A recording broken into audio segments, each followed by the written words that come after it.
আসসালামু আলাইকুম। এটিএন বাংলা সংবাদে সবাইকে স্বাগত জানাচ্ছি। আমি ফিরোজ তোহা। শুরুতেই সংবাদ শিরোনাম।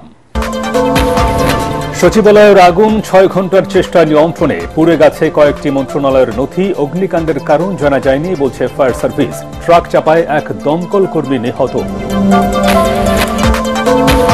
সুরক্ষিত ভবনে অগ্নিকাণ্ডের ঘটনায় উদ্বিগ্ন সরকার, বললেন মুক্তিযুদ্ধ বিষয়ক উপদেষ্টা। রহস্য উদ্ঘাটনে মন্ত্রিপরিষদ বিভাগের 7 সদস্যের তদন্ত কমিটি গঠন।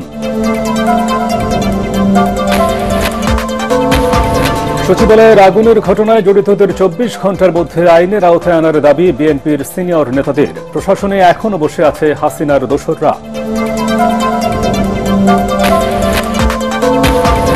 সুষ্ঠু নির্বাচন ও দুর্বৃত্তায়ন বন্ধে কমিশনের পর্যাপ্ত ক্ষমতা প্রয়োজন, বললেন প্রধান নির্বাচন কমিশনার। সংস্কার চূড়ান্তে সময় লাগলে ভোটের প্রস্তুতিতে বিলম্ব হওয়ার আশঙ্কা।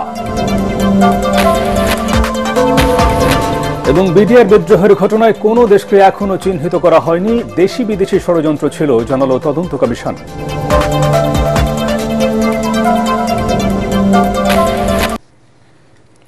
শুনছিলেন সংবাদ শিরোনাম। এবার বিস্তারিত।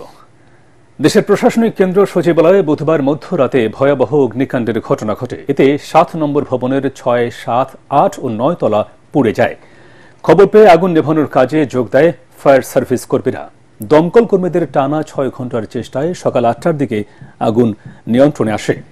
এ সময় রাস্তা পার হতে গিয়ে ফায়ার সার্ভিসের কর্মী সোয়ানুজ্জামান নয়ন ট্রাক চাপায় মারা যান। আহত হন আরও কয়েকজন। খায়রুল ইসলামের রিপোর্ট। সচিবালয়ের 7 নম্বর ভবনের এক প্রান্ত থেকে অন্য প্রান্ত পর্যন্ত দাউ দাউ করে জ্বলছে আগুন। আগুনের পাশাপাশি কালো ধোঁয়ার কুণ্ডলিতে ছেয়ে গেছে পুরো সচিবালয় এলাকা। এ সময় আগুন নেভানোর কাজ করতে নানা সমস্যার সম্মুখীন হতে হয় ফায়ার সার্ভিস কর্মীদের। আমি দেখতেছি যে ফায়ার সার্ভিস তার সর্বোচ্চ চেষ্টা করে যাচ্ছে। এখন এখানে ধরেন এই যে এই প্যাসেজটা একটু ছোট, একটু আগে ফায়ার সার্ভিসের একজনের সাথে কথা হলো, মানে গাড়িগুলো তো বড়, তো এই প্যাসেজগুলো ভিতরে ভিতরে এইখানে একটা পকেটে, ওইখানে একটা পকেটে, বিভিন্ন পকেটে এক জায়গায় মানে থেমে গিয়ে আবার আরেক জায়গায় নতুন করে লাগতেছে। সুতরাং গাড়িগুলো ঘুরিয়ে ওই পকেটে নিয়ে রোডগুলো তো কোথাও কোথাও ন্যারো সেট করাতে ওনাদের কিছু কিছু অসুবিধা হচ্ছে আর কি। 3টা জায়গায় একসাথে আগুনের ইয়েটা দেখা গেছে। এটা অনেক সময় হয় কি, যখন স্পার্কিং হয়, যদি বিদ্যুৎ লাইনে শর্ট সার্কিট হয়, এটা হতে পারে। তবে আমরা এটা এখন কনফার্ম বলবো না যতক্ষণ পর্যন্ত না আমরা তদন্ত করে শেষ করছি। বাট এটা হতে পারে, এটা অবশ্যই হয়েছে, এটা আমরা বলবো না। বাট এটা যদি শর্ট সার্কিটের বিষয় থেকে থাকে এবং একই লাইনে হয়ে থাকে তাহলে এটা হতে পারে। তবে সাধারণ মানুষের অভিযোগ, দেশের গুরুত্বপূর্ণ নথিপত্র নষ্ট করার জন্যই পরিকল্পিতভাবে লাগানো হয়েছে এই আগুন। ফায়ার ফাইটার তার কাজের জন্যই একটা পাইপ এই গাড়ি থেকে নিয়ে এই রাস্তার এপাশে যাচ্ছিল। এপাশে পানির একটা উৎস পাওয়া গেছে। সে যাওয়ার সময় জাস্ট একটা ট্রাক আসতেছিল, হাত সিগন্যাল দিছে, কিন্তু গাড়ি দাঁড়ায় নাই, তার উপর দিয়ে মেরে চলে গেছে। যাবতীয় কাগজপত্র নথিপত্র এখানেই থাকে। এখান থেকে সচিবরা বাংলাদেশে পরিচালনা করে, ঠিক সেই জায়গায় আগুন লেগেছে। এটা কিন্তু আমরা স্বাভাবিকভাবে নিচ্ছি না।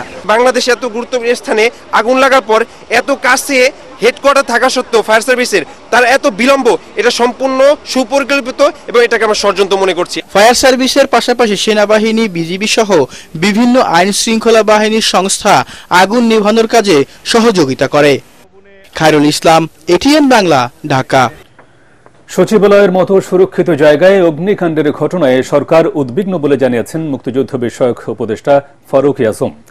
ক্ষতিগ্রস্ত ভবন পরিদর্শন করে তিনি এ কথা বলেন। স্বরাষ্ট্র উপদেষ্টা জানান, তদন্তের পর জানা যাবে অগ্নিকাণ্ডের প্রকৃত কারণ। এদিকে অগ্নিকাণ্ডের রহস্য উদ্ঘাটনে 7 সদস্যের তদন্ত কমিটি গঠন করেছে মন্ত্রিপরিষদ বিভাগ। সকালে ক্ষতিগ্রস্ত ভবন পরিদর্শন করেন অন্তর্বর্তী সরকারের উপদেষ্টারা। আরও জানাচ্ছেন মুশফিকুর রহমান। অগ্নিকাণ্ডের ঘটনায় সচিবালয় জুড়ে আতঙ্ক। ভবনগুলোতে নেই বিদ্যুৎ, অনেক কর্মকর্তা চলে যাচ্ছেন, চলছে না কোনো কার্যক্রম। আগুন নিয়ে নানা প্রশ্ন ঘুরপাক খাচ্ছে জনমনে। সব গেট বন্ধ, তো এসে দেখি যে ফায়ার ফাইটিং যারা কাজ করছে তাদের কার্যক্রম শেষ। তারা ওই বিল্ডিংয়ে যারা জব করে, বিশেষ করে সড়ক মন্ত্রণালয়, পল্লী উন্নয়ন সমবায় মন্ত্রণালয়, যুব মন্ত্রণালয়, শ্রম মন্ত্রণালয়, ওখানে কেউ ঢুকতে পারছে না এবং ওখানে পুলিশ কর্ডন দিয়ে রাখছে এবং ওখানে ঢোকা সম্পূর্ণ নিষিদ্ধ। আমাদেরকে ভিতরে প্রবেশ করতে দেয় নাই। আর উপরে বিদ্যুৎ না থাকার কারণে আমরা আমাদের অফিস রুমে যাওয়া আমাদের সম্ভব হয় না আজকে। হ্যাঁ, একটা ভীতি তো কাজ করছে সবার মধ্যেই, আবার কাজেরও একটা গতি কমে গেল, আর সবাই বিশেষ করে ওই 7 নম্বর ভবনে তো কেউ যেতে পারছে না। সকালে পুড়ে যাওয়া ভবন পরিদর্শন করতে সচিবালয়ে আসেন উপদেষ্টারা। এ সময় মুক্তিযুদ্ধ বিষয়ক উপদেষ্টা ফারুক আজম সচিবালয়ে অগ্নিকাণ্ড নিয়ে উদ্বেগ প্রকাশ করেন। তদন্তে বলতে পারবে কিভাবে আগুন লেগেছে সেটা। না, আমি দেখেছি সেই উপরের জায়গাগুলোতে করিডোরে অনেক ক্ষতি হয়েছে, অনেক অফিস ক্ষতি হয়েছে। এ সময় স্বরাষ্ট্র উপদেষ্টা জানান, তদন্তের পরই জানা যাবে এটি নিছকই দুর্ঘটনা নাকি নাশকতা। আমরা এখন ভিতরে কি হচ্ছে তা আমরা ভিতরে দেখব এবং পুরো সার্চ করার পরে কোনো কিছু পাওয়া যায় কিনা আমরা আপনাদের জানাতে পারবো। 7 নম্বর ভবনের 6ষ্ঠ, 7ম, 8ম ও 9ম তলার নথিপত্র ক্ষতিগ্রস্তের আশঙ্কা প্রকাশ করেছেন ফায়ার সার্ভিস ও সিভিল ডিফেন্সের মহাপরিচালক ব্রিগেডিয়ার জেনারেল জাহেদ কামাল। 3টা জায়গায় একসাথে আগুনের ইয়েটা দেখা গেছে। এটা অনেক সময় হয় কি, যখন স্পার্কিং হয়, যদি বিদ্যুৎ লাইনে শর্ট সার্কিট হয়, এটা হতে পারে। তবে আমরা এটা এখন কনফার্ম বলবো না যতক্ষণ পর্যন্ত না আমরা তদন্ত করে শেষ করছি। বাট এটা হতে পারে, এটা অবশ্যই হয়েছে, এটা আমরা বলবো না। বাট এটা যদি শর্ট সার্কিটের বিষয় থেকে থাকে এবং একই লাইনে হয়ে থাকে তাহলে এটা হতে পারে। সকাল 11টা নাগাদ সচিবালয়ের সামনের রাস্তায় যানবাহন চলাচল স্বাভাবিক হয়। এরই মধ্যে অতিরিক্ত সচিব মোহাম্মদ খালিদ রহিমকে আহ্বায়ক করে 7 সদস্যের একটি তদন্ত কমিটি গঠন করা হয়েছে। প্রশাসনের প্রাণকেন্দ্র সচিবালয়ে আগুন, পুড়ে গেছে বিভিন্ন মন্ত্রণালয়ের গুরুত্বপূর্ণ সব নথি। আগুন লাগার সঠিক কারণ এখনো পর্যন্ত জানা যায়নি। ফলে জনমনে প্রশ্ন জেগেছে, এটা কি শুধুই একটি দুর্ঘটনা নাকি এর পেছনে লুকিয়ে আছে কোনো ষড়যন্ত্র? মুশফিকুর রহমান, এটিএন বাংলা, ঢাকা। দর্শক, এই মুহূর্তে সচিবালয়ে আছেন আমাদের সহকর্মী মাহবুব কবির চপল। আমরা এখন সরাসরি চলে যাচ্ছি তার কাছে। চপল, সচিবালয়ের সার্বিক পরিস্থিতি আমাদেরকে জানান। সচিবালয় কার্যত অচল এখন বলা যেতে পারে। বিভিন্ন দপ্তরে যারা গিয়েছিলেন তারা এর মধ্যে বের হয়ে গেছেন, কারণ এখানে বিদ্যুৎ নেই, লিফট বন্ধ রয়েছে এবং সবকিছু মিলিয়ে এক ধরনের আতঙ্ক বিরাজ করছে। আমরা আগের দুটি রিপোর্টে আগুনের বিভিন্ন প্রতিবেদন দেখছিলাম। আমি গত 12 বছর সচিবালয় বিট কাভার করি। সচিবালয়ে আগুন এবং অন্য যে সার্বিক নিরাপত্তা কিভাবে নিয়ন্ত্রণ করা হয় বা মেনটেন করা হয় সেটি যদি একটু বলি, সেটি হচ্ছে যে প্রতিদিন যে অফিসটি শেষ হয়, অফিস শেষ হবার পরে প্রতিটি ফ্লোরে তারা চাবি লাগিয়ে থাকেন একটি দপ্তর। তারা চলে যাবার পরে বিদ্যুৎ বিভাগের যারা কর্মকর্তা কর্মচারী আছেন তারা শেষ পর্যন্ত যখন মূল ভবনে তালা দেন তার আগে প্রতিটি ফ্লোর তারা পরীক্ষা করে দেখেন কোথাও বাল্ব জ্বলছে কিনা, কোথাও শর্ট সার্কিটের সম্ভাবনা আছে কিনা, কোথাও বৈদ্যুতিক লাইনে কোনো গোলযোগ আছে কিনা। তারা যখন ক্লিয়ারেন্স দেন তখন পুলিশ মূল যে ভবনের গেটটি সেটি কলাপসেবল গেট লাগিয়ে দেয়। অর্থাৎ বলা যায় যে 3 স্তরের দেখার পরেই কিন্তু সচিবালয়ের ভবনগুলো বন্ধ করা হয়। সেক্ষেত্রে গতকাল এই রাতে যে ঘটনাটা ঘটেছে এটি আসলে কেন ঘটেছে তা নিয়ে এর মধ্যে নানা প্রশ্ন দেখা দিয়েছে এবং নৌবাহিনীর একটি বিশেষজ্ঞ দল তারা সকাল থেকে কাজ করছে। তারা যেটি জানিয়েছে যে আসলে এ ধরনের আগুন শর্ট সার্কিট থেকে লাগার সম্ভাবনা খুবই কম। তারা মনে করছে এটি পূর্ব পরিকল্পিত, যেহেতু একদিন সরকারের ছুটি ছিল এবং সেই সুযোগটি নেওয়া হতে পারে। এর মধ্যে আমরা দেখেছি যে সবচেয়ে বড় যে ক্ষতিগ্রস্ত হয়েছে যে ফ্লোরটি সেটি হচ্ছে স্থানীয় সরকার মন্ত্রণালয়। স্থানীয় সরকার মন্ত্রণালয়ের উপদেষ্টা আসিফ মাহমুদ এরই মধ্যে ফেসবুকে একটা পোস্ট দিয়েছেন এবং তিনি জায়গা পরিদর্শন করেছেন। তিনি যেটি জানিয়েছেন যে স্থানীয় সরকার মন্ত্রণালয়ের কেনাকাটা এবং বিভিন্ন প্রকল্পের শত শত কোটি টাকার দুর্নীতির তারা বেশ কিছু তথ্য পেয়েছেন, সেই নথি তারা সংগ্রহ করেছেন। এই তদন্ত বা এই প্রক্রিয়া যখন চলছিল সেই সময়ে আগুন লাগানো হয়েছে তারা মনে করছেন এবং এটি তারা একেবারে ষড়যন্ত্র মনে করছেন। এবং সরকারের যারা উপদেষ্টা তারা এসেছেন তারা মোটামুটি একটি বিষয়ে একমত হতে পেরেছেন যে সচিবালয় গত 53 বছরে বাংলাদেশের ইতিহাসে এত বড় আগুন লাগেনি। আগুনটি এমন এক সময় লাগলো যখন সরকার বিভিন্ন জায়গায় বিভিন্ন দপ্তরে সংস্কার এবং বিভিন্ন দুর্নীতির বিষয়ে তদন্ত করছে। এটিকে তারা সন্দেহ করছেন যে নাশকতা বা ষড়যন্ত্র হতে পারে এবং সেই কারণে কিন্তু সর্বোচ্চ গুরুত্ব দিয়ে বিষয়টির তদন্ত করা হচ্ছে। আমরা যতটুকু দেখছি যে উপদেষ্টারা এখন পর্যন্ত ভেতরে রয়েছেন, তারা যেটি মনে করছেন যে গুরুত্বপূর্ণ যে নথিগুলো আমরা ভেতরে কিছু ফুটেজ পেয়েছি, সেখানে আমরা দেখেছি যে ভবনগুলোতে যে রুমগুলোতে গুরুত্বপূর্ণ নথি ছিল, কম্পিউটার ছিল, হার্ড ডিস্ক ছিল, সেই রুমগুলো মূলত পুড়ে গেছে এবং যে রুমগুলোতে বিভিন্ন সচিব বসতেন সেই রুমগুলো কিন্তু খুব একটা ক্ষতিগ্রস্ত হয়, অর্থাৎ যেখানে পেপারস রয়েছে সেই জায়গাগুলো পুড়েছে। এটিকেই সবচেয়ে বড় সন্দেহ মনে করা হচ্ছে। তবে দুটো বিষয় কাজ করছে, একটি হচ্ছে যে একদিকে যেমন নাশকতার বিষয়টি খতিয়ে দেখা হচ্ছে, অন্যদিকে এখানে ফায়ার সার্ভিস কিন্তু 10 ঘন্টা লেগেছে আগুন নিয়ন্ত্রণ করতে, অর্থাৎ ফায়ার সার্ভিসের জায়গায় জায়গায় প্রতিবন্ধকতার শিকার হতে হয়েছে। ফায়ার সার্ভিস যেটি জানিয়েছে যে সচিবালয়ে প্রবেশ করতে পারেনি তাদের বড় যে গাড়িগুলো ছিল। আরেকটি বড় যেটি কারণ হলো যে সচিবালয়ে যে পুরনো ভবন, পুরনো রুমগুলো ছিল সেগুলো কিন্তু কাঠের আসবাবপত্র দিয়ে নতুন করে সৌন্দর্য বর্ধন করা হয়েছিল এবং বিভিন্ন জায়গায় ফাইবার লাগানো হয়েছিল, সে কারণে আগুন দ্রুত ছড়িয়ে পড়েছে বলে ফায়ার সার্ভিস জানিয়েছে। এবং ফায়ার সার্ভিস এটিও জানিয়েছিল যে আগুন লাগলে ফায়ার সার্ভিসকে আগুন নেভাতে বেশ বেগ পেতে হবে, সচিবালয় গেট যাতে প্রশস্ত করা হয় এবং যে ভবনগুলো অগ্নি ঝুঁকিপূর্ণ সেগুলোর বিরুদ্ধে যাতে ব্যবস্থা নেওয়া হয় সেটিও কিন্তু শোনা হয়নি। অর্থাৎ সব মিলিয়ে পুরো বিষয়টা একটা তদন্ত করবে বলে আমরা জানতে পেরেছি।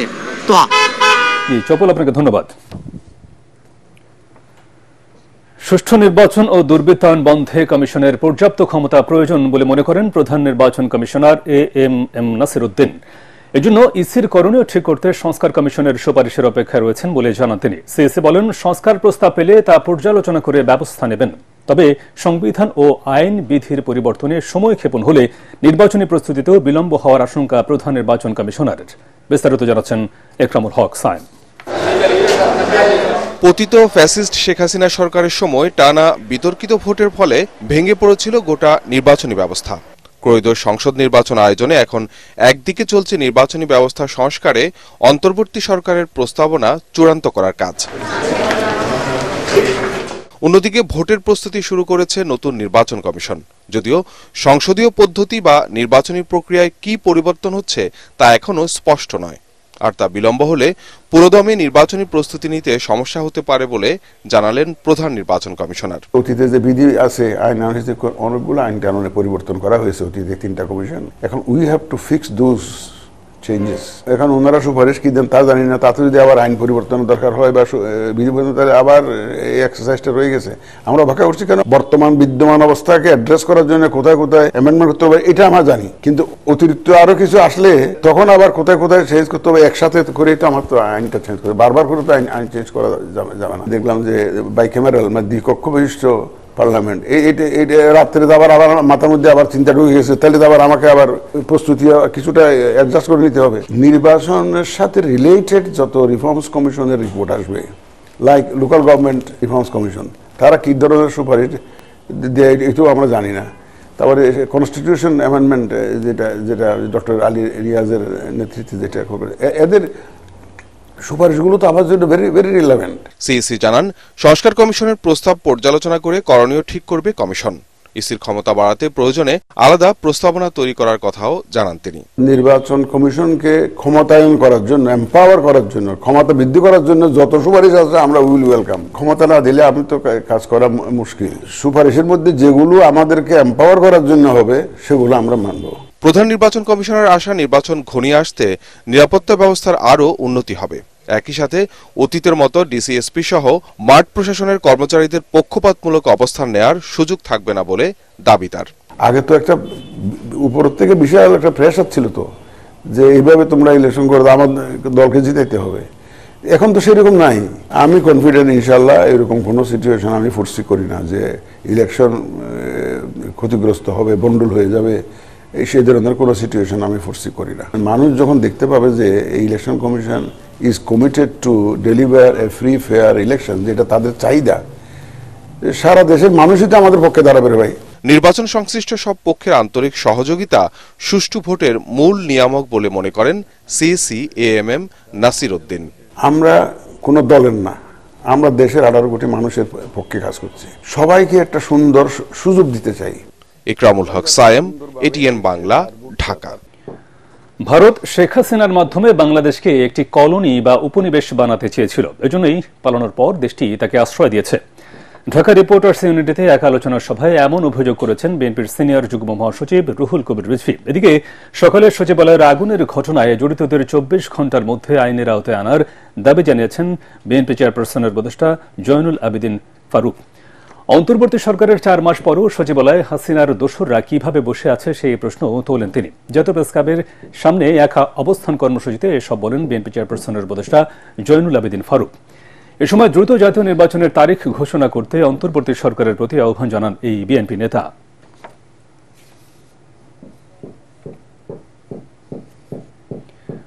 বিডিআর বিদ্রোহের ঘটনায় কোনো দেশকে এখনো চিহ্নিত করা হয়নি, তবে নির্মোহভাবে কাজ করতে চায় বিডিআর হত্যাকাণ্ডে গঠিত তদন্ত কমিশন। সকালে বিজিবির সদর দফতরে প্রথম বৈঠক শেষে সাংবাদিকদের এসব কথা জানান কমিশনের চেয়ারম্যান অবসরপ্রাপ্ত মেজর জেনারেল আ.ল.ম ফজলুর রহমান। তিনি বলেন, যারা দেশ ছেড়েছেন তাদেরকেও জিজ্ঞাসাবাদের আওতায় আনা হবে, প্রয়োজনে দেশের বাইরে প্রতিনিধি পাঠানো হবে। কমিশন প্রধান জানান, বিডিআর বিদ্রোহের ঘটনায় যারা ক্ষতিগ্রস্ত হয়েছে সকলকে সাথে নিয়ে কাজ করা হবে। বিডিআর বিদ্রোহ দেশি বিদেশি ষড়যন্ত্রের অংশ মন্তব্য করে ফজলুর রহমান বলেন, কমিশনের চেয়ারম্যানকে উপদেষ্টা মর্যাদা ও সদস্যদের আপিল বিভাগের বিচারপতির মর্যাদা দিতে সরকারকে চিঠি দেওয়া হবে।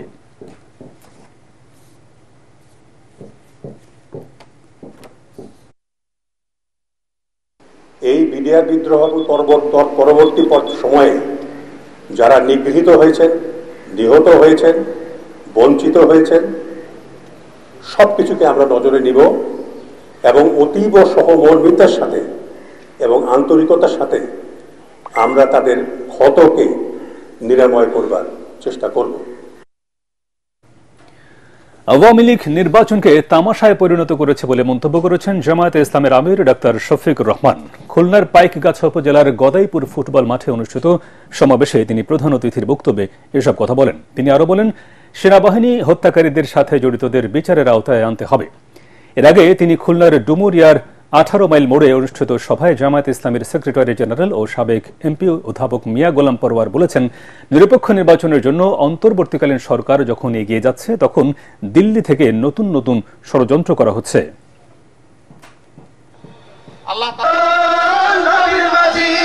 নির্বাচন করেছে আওয়ামী লীগ, দলীয় প্রার্থী দিয়েছে দলের নামে, আর দলের লোকদেরকে বানিয়েছে স্বতন্ত্র প্রার্থী, ডামি প্রার্থী। এইভাবে তারা নির্বাচনকে তামসার বস্তুতে পরিণত করেছিল।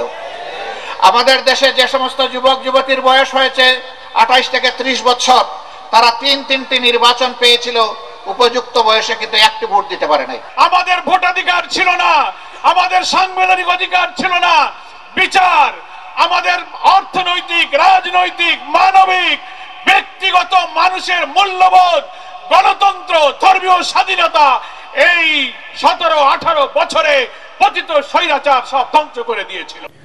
বিজ্ঞাপন বিরতি শেষে আবারও ফিরছি সংবাদে।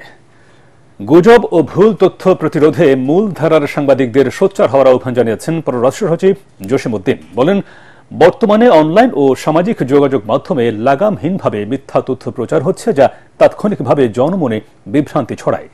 এসব তথ্যের বিরুদ্ধে নির্ভরযোগ্য ও বস্তুনিষ্ঠ সংবাদ প্রচারে সাংবাদিকদের অগ্রণী ভূমিকা পালন করা প্রয়োজন। রাজধানীর ফরেন সার্ভিস একাডেমিতে diplomatic correspondents association Bangladesh DCAB আয়োজিত অ্যাওয়ার্ড প্রদান অনুষ্ঠানে পররাষ্ট্র সচিব এসব কথা বলেন। প্রথমবারের মতো আয়োজিত এই অনুষ্ঠানে অনলাইন, প্রিন্ট ও টেলিভিশন এই 3 ক্যাটাগরির বিজয়ীদের হাতে ক্রেস্ট তুলে দেন তিনি। ডিক্যাবের অন্তর্দৃষ্টিপূর্ণ এবং সময়োপযোগী প্রতিবেদন পররাষ্ট্র মন্ত্রণালয়ের কাজের পরিধি বিস্তৃত করতে এবং বিভিন্ন বিষয়কে নতুনভাবে ভাবতে সাহায্য করেছে। একই সঙ্গে মন্ত্রণালয়ের জবাবদিহিতা নিশ্চিত করার ক্ষেত্রেও ডিক্যাব একটি গুরুত্বপূর্ণ ভূমিকা পালন করেছে। প্রকৃতপক্ষে আপনাদের অনেক রিপোর্টের ভিত্তিতেও আমরা নিজের অনেক কার্যক্রম গ্রহণ করেছি। ভারত থেকে 24,690 মেট্রিক টন চাল নিয়ে চট্টগ্রাম বন্দরে ভিড়েছে বেলিজ সিটির পতাকাবাহী জাহাজ তানাইজ ড্রিম। ভোরে চট্টগ্রাম বন্দরের জেটিতে পৌঁছায় জাহাজটি। উন্মুক্ত দরপত্রের মাধ্যমে ভারত থেকে 52,000 মেট্রিক টন সিদ্ধ চাল আমদানি করবে সরকার। এরই অংশ হিসেবে প্রথম দফায় ভারতের অন্ধ্রপ্রদেশের কাকিনাডা বন্দর থেকে 24,690 মেট্রিক টন সিদ্ধ চাল নিয়ে চট্টগ্রাম বন্দরে আসে এই জাহাজ। জেটিতে ফেরার পর সকাল 10টায় এর নমুনা সংগ্রহ করে খাদ্য অধিদপ্তর। এরপর বিকেল নাগাদ এর খালাস কার্যক্রম শুরু হবে বলে জানিয়েছে কর্তৃপক্ষ। আগামী 8-10 দিনের মধ্যে এই খালাস কার্যক্রম সম্পন্ন হবে বলে আশা করছে কর্তৃপক্ষ। এছাড়াও আগামী মাসের প্রথম দিকে বাকি অংশ দেশে আসবে বলে জানিয়েছে কর্তৃপক্ষ।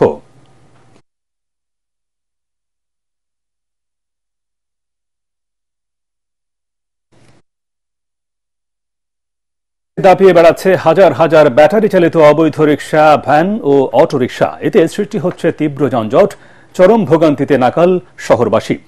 এসব যানবাহনের কোনো বৈধতা নেই বিআরটিএ বললেও এগুলোর লাইসেন্স দিচ্ছে পৌর কর্তৃপক্ষ।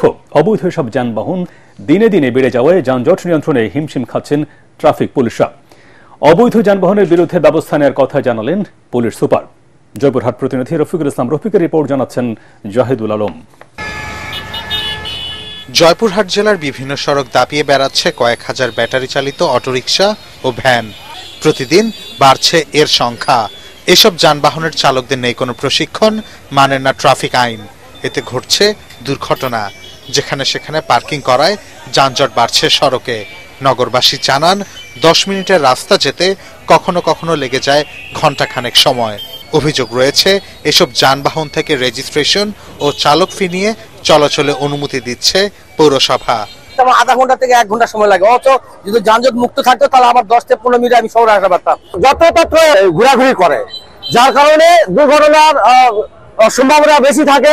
ব্যাটারি চালিত অটোরিকশা গুলো শহরে যদি না আসে, এই একটা ব্যবস্থা করতে হবে। বিভিন্ন থানার অটো, ভ্যান, রিক্সা ঢোকার জন্য আমাদের যানজট বেশি সৃষ্টি হয়ে যায়। ইজি বাই রিক্সা, ভ্যান এগুলির চালানোর অনুমতি অর্থাৎ রেজিস্ট্রেশন পৌরসভা কর্তৃক দেওয়া হয়। আমরা পৌরসভাকে রিকোয়েস্ট করেছি এটার সংখ্যা কমিয়ে আনার জন্য। বিআরটি এর তথ্য মতে সড়কে মোটর যান চলাচলে তারা অনুমতি দিলেও ব্যাটারি চালিত যানবাহনের লাইসেন্স দেওয়ার বিষয়ে তাদের কোনো নির্দেশনা নেই। এই সুযোগেই অবাধে লাইসেন্স বাণিজ্য করছে পৌর পরিষদ। যদি কোনো ভেহিকেল রাস্তায় চলে বা এটার কোনো রেজিস্ট্রেশন নিতে হয়, সেক্ষেত্রে এটার টোটাল অথরিটিটা হচ্ছে বিআরটি এর কাছে। তো বিআরটি আমাদের অথরিটির কাছ থেকে আমরা এরকম কোনো ইনফরমেশন পাইনি। তারা যেহেতু আমাদের পৌরসভার রাস্তা ব্যবহার করে থাকে, সেই হিসাবে তাদেরকে একটা মানে ট্যাক্স নেওয়ার জন্য আমরা এই পৌর পরিষদের সিদ্ধান্ত দিয়ে থাকে লাইসেন্স পরিষদে। ট্রাফিক বিভাগ বলছে ব্যাটারি চালিত রিকশা ও ভ্যানের সংখ্যা কমাতে এরই মধ্যে পৌরসভাকে জানানো হয়েছে। ট্রাফিক পুলিশ বিভিন্ন যে অবৈধ যানবাহন আছে সেগুলোর বিরুদ্ধে প্রচলিত আইন অনুযায়ী ব্যবস্থা নেবে।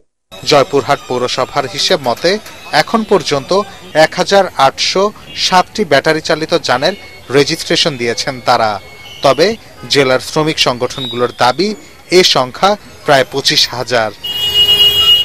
Bureau report, ATN Bangla. Research incentive awarding অনুষ্ঠান 2023 এবং MIST international journal of science and টেকনোলজির ডিসেম্বর 2024 সংখ্যার অনলাইন সংস্করণের উদ্বোধন অনুষ্ঠিত হয়েছে। Military institute of science and technology MISTর জেনারেল মুস্তাফিজ টাওয়ারের মাল্টিপারপাস হলে আয়োজিত অনুষ্ঠানে প্রধান অতিথি ছিলেন MISTর commandant major general Mohammad Nasim Parvez. শ্রেষ্ঠ গবেষক হিসেবে প্রফেসর ডক্টর মোহাম্মদ এনামুল হক এবং লেফটেন্যান্ট কর্নেল মোহাম্মদ জাহিদুল ইসলাম পুরস্কৃত হন। অনুষ্ঠানে MISTর গবেষণা উন্নয়ন শাখার পরিচালক ব্রিগেডিয়ার জেনারেল মোহাম্মদ সাজ্জাদ হোসেন, শ্রেষ্ঠ গবেষক প্রফেসর ডক্টর মোহাম্মদ এনামুল হক এবং MIJSTর editor in chief professor doctor Firoz Alam Australia থেকে ভিডিও টেলিকনফারেন্সিং এর মাধ্যমে বক্তব্য রাখেন।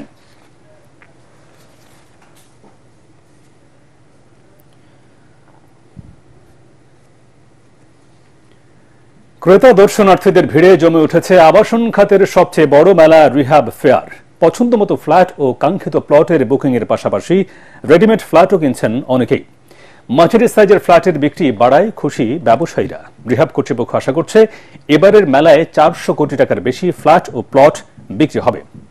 সারফুল আলমের রিপোর্ট। রাজধানীর আগারগাঁয়ে চলছে আবাসন খাতের সবচেয়ে বড় মেলা রিহ্যাব ফেয়ার। নিজেদের সামর্থ্যের মধ্যে ফ্ল্যাট ও প্লট খুঁজতে নগরবাসীর ভিড় বাড়ছে সেখানে।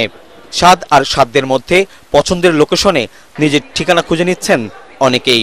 1500 1550 মধ্যে স্কয়ার ফিটের মধ্যে, বেশি বড় না, এরকমের মধ্যে নিচ্ছি। গতকালকে তুলনায় আজকে আমাদের ক্লায়েন্টের আনাগোনাটা একটু বেশি, মিড রেঞ্জের ক্লায়েন্টগুলো একটু বেশি পাওয়া যাচ্ছে। ঢাকা শহরের সবচেয়ে বড় বিল্ডিং 45 তলা বিল্ডিং, যেটার মাটির নিচে আছে 6টা বেসমেন্ট, ওটা হচ্ছে আমাদের মেলার প্রধান আকর্ষণ।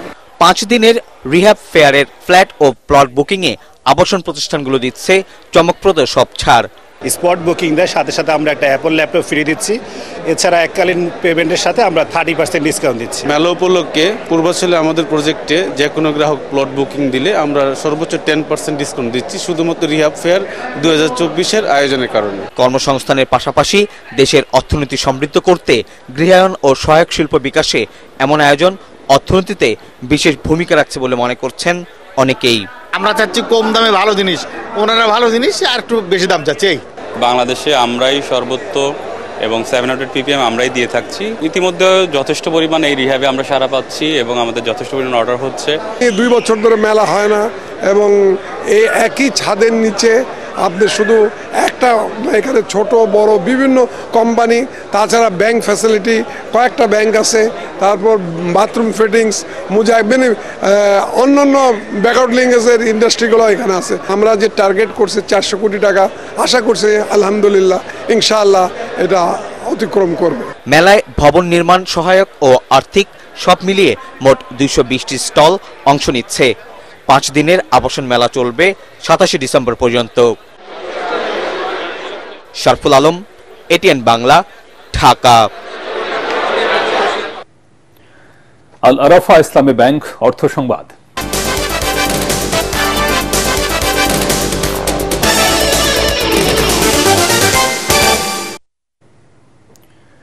রাজধানীর শ্যামলী ক্লাব মাঠে অনুষ্ঠিত হচ্ছে নিরাপদ খাদ্য মেলা। সকালে মেলার উদ্বোধন করেন বাংলাদেশ নিরাপদ খাদ্য পরিষদের সদস্য অধ্যাপক ডক্টর মোহাম্মদ শোয়েব। তিনি বলেন, শুধু রাষ্ট্র সংস্কার নয়, দেশের প্রতিটি মানুষ যেন নির্ভেজাল খাবার পায় সেদিকেও সংস্কার প্রয়োজন। সবার কাছে নিরাপদ খাদ্য পৌঁছে দেওয়ার উদ্দেশ্যে এই মেলার আয়োজন বলেও জানান তিনি। মেলায় শাকসবজি, মধু, চাল, ডাল সহ বিভিন্ন সুষম খাবারের মোট 27টি স্টল রয়েছে। বাংলাদেশের জনগণকে যেন নিরাপদ খাদ্য আপনার উৎপাদনকারী এবং যারা খাদ্য ব্যবসার সাথে জড়িত ওনারা যেন সরবরাহ করতে পারে, এজন্য আমরা বাংলাদেশ নিরাপদ খাদ্য কর্তৃপক্ষে কাজ করছি। এবারে পার্টিক্স খেলার খবর।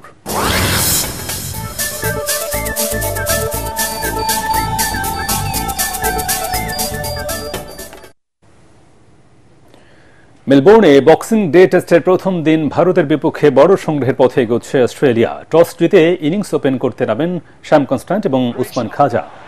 অভিষেক টেস্টে 65 বলে 60 রান করে আউট হন কনস্ট্যান্ট। অজিতের উদ্বোধনী জুটি ভাঙে 89 রানে। আরেক ওপেনার খাজাও তুলে নেন হাফ সেঞ্চুরি। মানস লাবুশানের সাথে 65 রানের জুটি করেন খাজা। 57 রানে আউট হন তিনি। এরপর লাবুশানের ইনিংস থামে 72-এ। চতুর্থ ব্যাটার হিসেবে অর্ধশত হাঁকান স্টিফেন স্মিথ।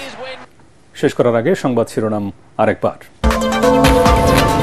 সচিবালয়ের আগুন 6 ঘন্টার চেষ্টায় নিয়ন্ত্রণে। পুড়ে গেছে কয়েকটি মন্ত্রণালয়ের নথি। অগ্নিকাণ্ডের কারণ জানা যায়নি বলছে ফায়ার সার্ভিস। ট্রাক চাপায় এক দমকল কর্মী নিহত।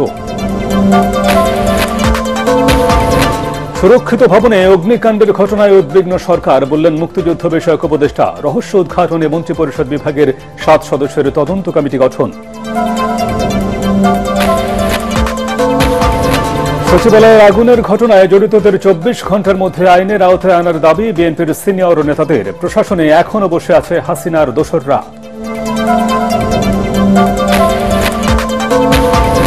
সুষ্ঠু নির্বাচন ও দুর্বৃত্তায়ন বন্ধে কমিশনের পর্যাপ্ত ক্ষমতা প্রয়োজন, বললেন প্রধান নির্বাচন কমিশনার। সংস্কার চূড়ান্তে সময় লাগলে ভোটের প্রস্তুতিতে বিলম্ব হওয়ার আশঙ্কা। এবং বিডিআর বিদ্রোহের ঘটনায় কোনো দেশকে এখনো চিহ্নিত করা হয়নি। দেশি বিদেশি ষড়যন্ত্র ছিল, জানালো তদন্ত কমিশন।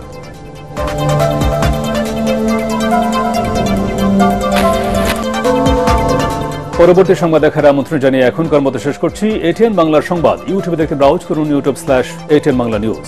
ধন্যবাদ সবাইকে।